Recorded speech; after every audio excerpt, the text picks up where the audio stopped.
Die letzten schönen Tage für dieses Jahr sind leider angebrochen und wir haben, glaube ich, das geilste Auto dieses Jahr noch, was wir euch vorstellen möchten. Und zwar geht es heute um diesen wunderschönen 992 GT3 von Friedrich Motorsport. Und bevor ich überhaupt anfange, über dieses Auto zu erzählen, wir haben ein richtig geiles Filmchen für euch zum Auto gedreht und ich würde sagen, den schauen wir uns als allererstes mal zusammen an.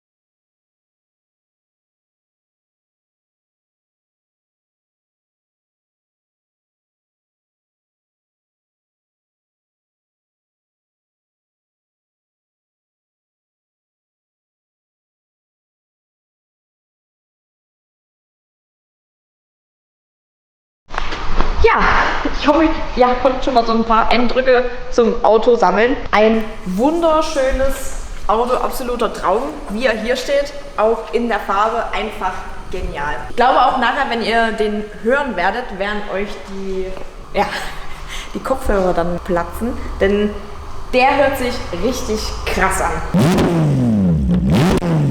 Und wir werden nachher auf jeden Fall dann noch eine Runde fahren. Jetzt aber erstmal zum eigentlichen Thema. Warum haben wir dieses Auto überhaupt? Weil sie uns zeigen wollten, was sie jetzt Neues an dem GT3 verändert haben. Und haben uns gefragt, ob wir Lust haben, darüber ein Video zu machen. Und natürlich sehr gerne zum GT3. Einfach ein tolles Auto. Und warum sollen wir auch nicht mal die Arbeit von anderen Leuten euch mal im Video zeigen, was sie so Cooles machen.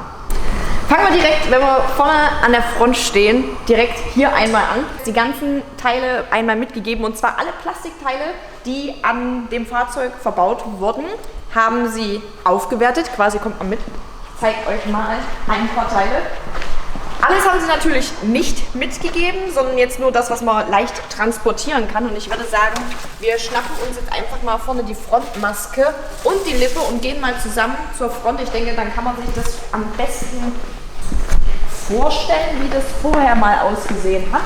Und zwar hat Friedrich Motorsport jetzt noch eine zweite Firma gegründet und die nennt sich Friedrich Performance Manufaktur und die haben sich eine Aufgabe gemacht, gerade solche hochwertigen Fahrzeuge noch mal etwas mehr zu veredeln. Und jetzt, was ihr hier vorne sehen könnt an der Front, das ganze Carbon wurde, also die ganzen Plastikteile wurden durch das Carbon ersetzt. Die würden einmal komplett 3D gescannt und dann wird das in einem Autoklaven halt gebacken. Kommt dann in Rohform raus, wird dann noch, glaube ich, nochmal mit Klarlack überzogen. Wichtig war es halt, dass man auch wirklich die originalen Befestigungspunkte vom GT3 nutzen kann, quasi wenn er mal herkommt. Hier seht ihr ja diese Klipse. Sie haben uns auch angeboten, wir dürfen es einmal rausklipsen und rein. Da das Auto aber zur Essen Motor Show muss oder stehen soll und gerade bei den Clipsen ist es immer so, also ich kenne es bei BMW, ich weiß jetzt nicht, wie es bei Porsche ist, dass auch gerne mal dann was abbricht und ich habe gesagt, ich lasse es einfach so, wie es jetzt ist. Dafür haben wir ja jetzt die Teile, damit wir euch das mal schön zeigen können, wie das vorher aussah. So, was hat sich jetzt alles verändert? Es hat sich jetzt natürlich nicht nur verändert, dass die Teile jetzt einmal aus Carbon sind, sondern auch die Optik hat sich einmal verändert. Seht ihr ja schon hier unten an der Lippe. Die Lippe ist jetzt nicht wie original einfach so leicht rund.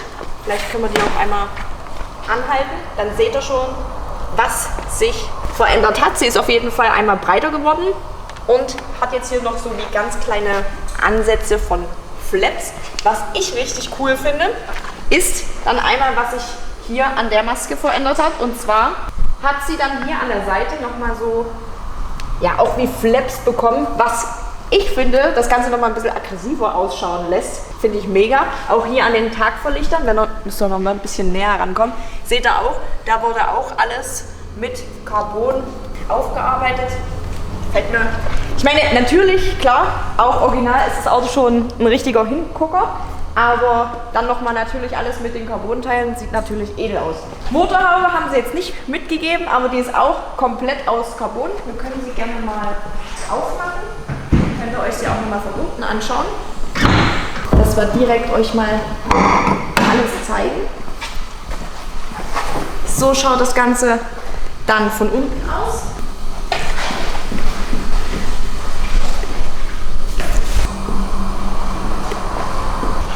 Nicht schlecht, oder? Schaut schon geil aus. Zusätzlich hat dann die Motorhaube hier noch diese Optik-Lufteinlässe bekommen und wir können jetzt einmal weiter ums Auto rumgehen, denn das war es noch nicht. Es kommt noch viel mehr, was mit Carbon veredelt wurde. Einmal die Spiegelkappen und die Schweller wurden auch in Carbon gefertigt. Wundert euch nicht, dass diese Teile so einen weißen Schleier haben. Das passiert, glaube ich, wenn die 3D scannen, dann nebeln die das mit irgendwas ein, damit halt auch wirklich alle Ecken und Kanten erfasst werden. Und deswegen sind die Teile so leicht weiß noch. Nicht, dass ihr euch wundert. Am Heck hat sich natürlich auch einiges geändert. Schaut euch bitte diesen brutalen Flügel an. Erster ist er ja auch original beim GT3 einfach wunderschön anzusehen, gerade mit den Schwanenhalsfüßen. Mega. Wir haben natürlich den originalen Flügel auch da. Schaut euch schon mal alleine die Winglets an. Die haben sich, ich würde jetzt von hier, würde ich sagen, sie haben sich verdoppelt. Sie sind doppelt so groß geworden. Ja, ich glaube auch, ja. Also das wäre dann so die Mädchenvariante, das hier für die richtigen Jungs. Also für dich. Ja. Für mich wäre die... Für die richtigen Jungs.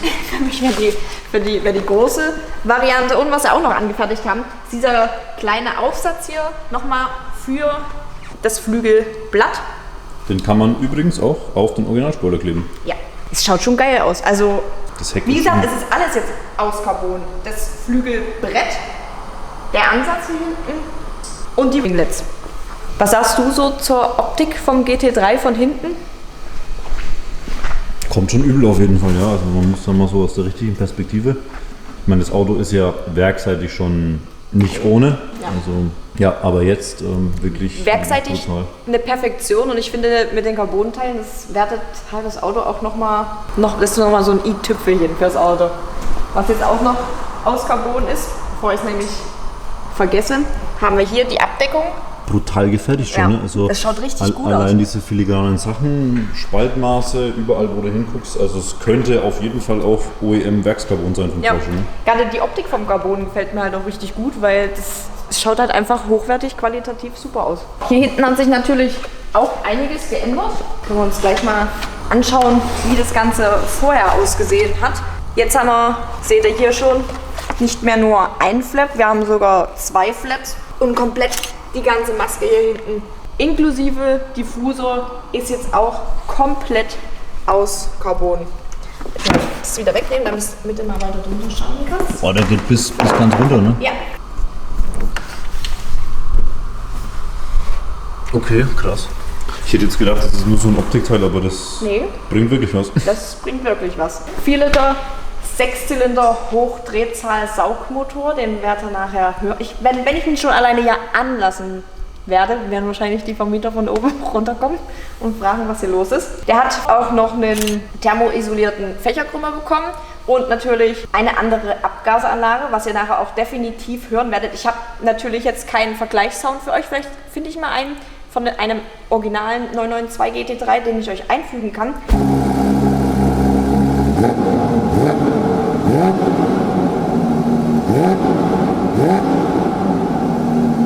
Dass ihr vielleicht mal den Unterschied hört und dann hören wir uns die an. Ihr seht doch schon, speziell, ich denke gerade für den arabischen Bereich ist es vielleicht interessant, das sind vergoldete Endrohre. Man kann auch die komplette Abgasanlage vergolden lassen.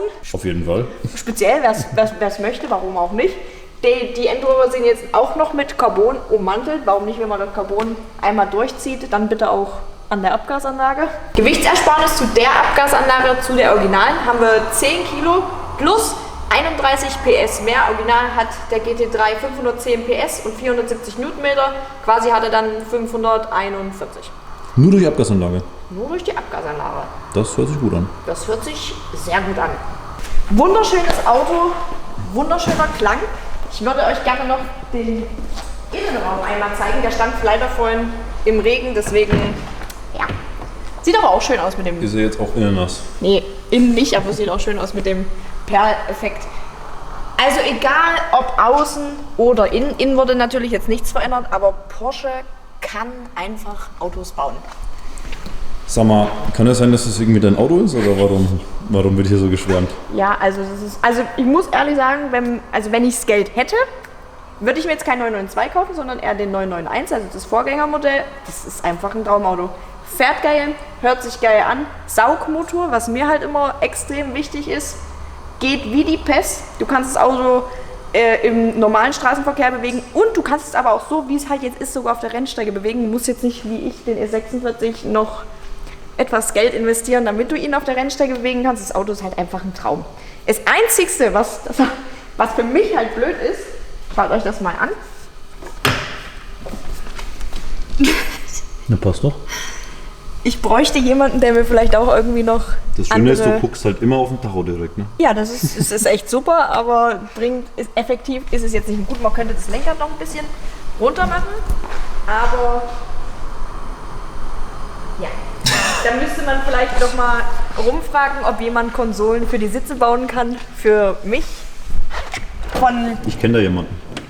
Ja, von der Sitzverstellung nach vorne ist es okay, aber in der Höhe ist es für mich... Also wenn der Airbag aufgeht, sag ich dir. Den habe ich komplett im Gesicht hängen. Aber ansonsten auch mit den gelben Gurten. GT3-Wappen hinten auf dem Kopf. Ja. Ist einfach ein schönes Auto. Einfach, vor allem qualitativ, schaut euch mal die Qualität, die Verarbeitung hier an. Auch mit den ganzen, ich meine, es ist ja geil, dass jetzt außen auch mit den Carbon gearbeitet wurde. Innen war ja das Carbon schon von Haus aus drin, aber ich finde auch geil, hier ist kein Schnickschnack, du hast hier wirklich alle wesentlichen Knöpfe, du kannst dich hier nicht verirren, du hast alles einfach auf einen Blick. Das Auto ist zum Fahren da, zum Spaß haben da, fertig. Tipp. Ich denke, du wirst bald bei Porsche Medienbotschafter, Markenbotschafter. Ja, stellt mich bitte ein. Einfach alles geil. Ich würde jetzt sagen, wir drehen mal eine Runde und geben euch richtig was auf die Ohren. Und als allererstes... Jetzt wollen wir den Flötenmann hören. Jetzt wollt ihr den Flötenmann hören. Jetzt hören wir uns mal die Abgasanlage an, was die so kann.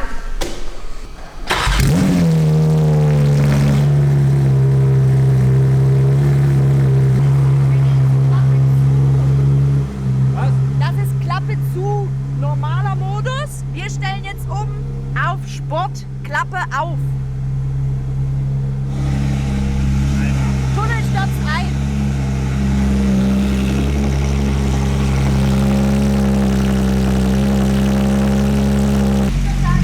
Wir fahren den jetzt eine Runde warm und dann geben euch richtig was auf die Ohren, also sehen wir uns gleich wieder. Erste Probefahrt mit den 992 GT3. Ich glaube, ich kriege in diesem Video das Grinsen nicht aus meinem Gesicht.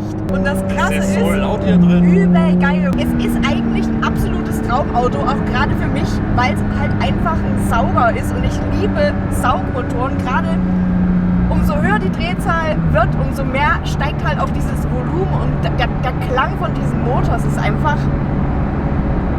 Es ist zum Weinen. Bin jetzt gespannt, wie es auf der Autobahn wird. Also PDK ist für mich ja das ultimative, absolut krankste, geilste Getriebe der Welt. Da gibt es gar keinen Ausdruck dafür. Es ist das beste Getriebe der Welt. Also, wer noch nie Porsche PDK gefahren ist, merkst du jetzt schon, ne, beim Schalten, wupp, wupp, wupp, wie das Ding hochschaltet.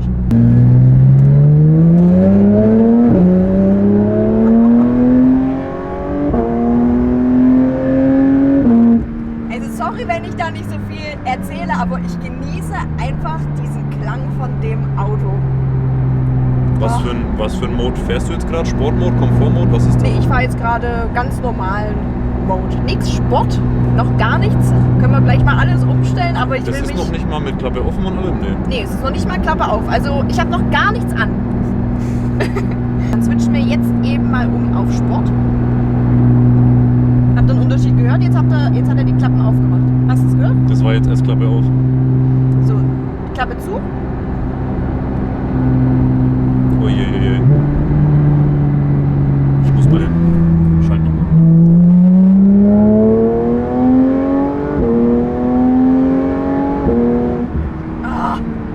Also, da geht mein Herz auf. Das ist einfach geil. Mehr kann man dazu nicht sagen. Wer das nicht fühlt, Der hat kein Herz. Wir machen definitiv noch einen Soundfile für euch von außen. Ich meine, innen ist es schon extrem laut. Ich finde auch, man braucht hier drin absolut kein Radio, gar nichts. Man muss einfach nur dieses Auto fahren. Das brauchen wir nicht. Quatsch. Das hätten sie direkt weglassen können. Ja. Von 0 auf 100 schafft er es übrigens in 3,4 Sekunden.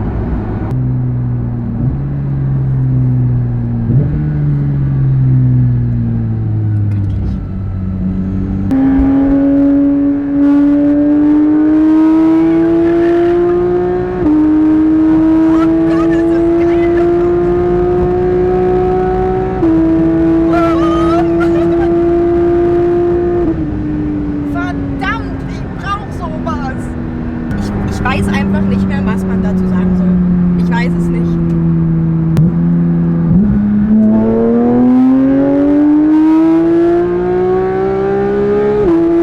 Boah, der Klang. Der schreit einfach nur.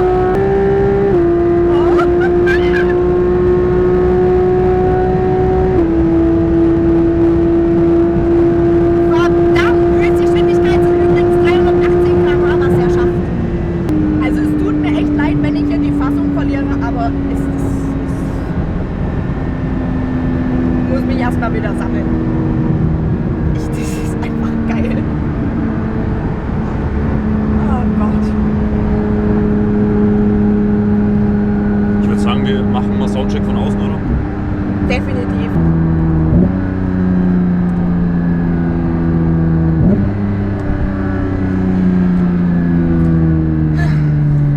Ich glaube, das wäre ein Daily, oder? Das wäre nicht mein Daily, aber er würde ziemlich oft rauskommen bei mir.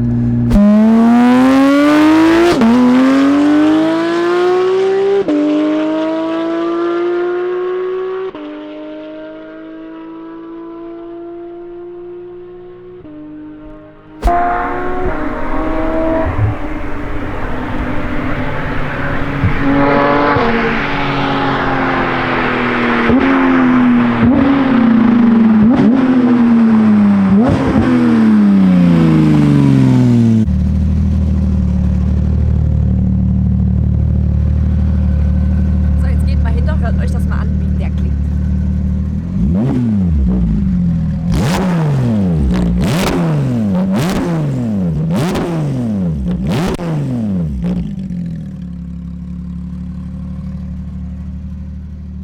Ich glaube, das Mikro ist im Arsch. Ich denke auch. Also der knallt ordentlich. Das ist einfach eine Symphonie für die Ohren, dieses Auto. Ja, also ich werde jetzt noch ein bisschen fahren, denn das Auto hat es mir mehr als angetan.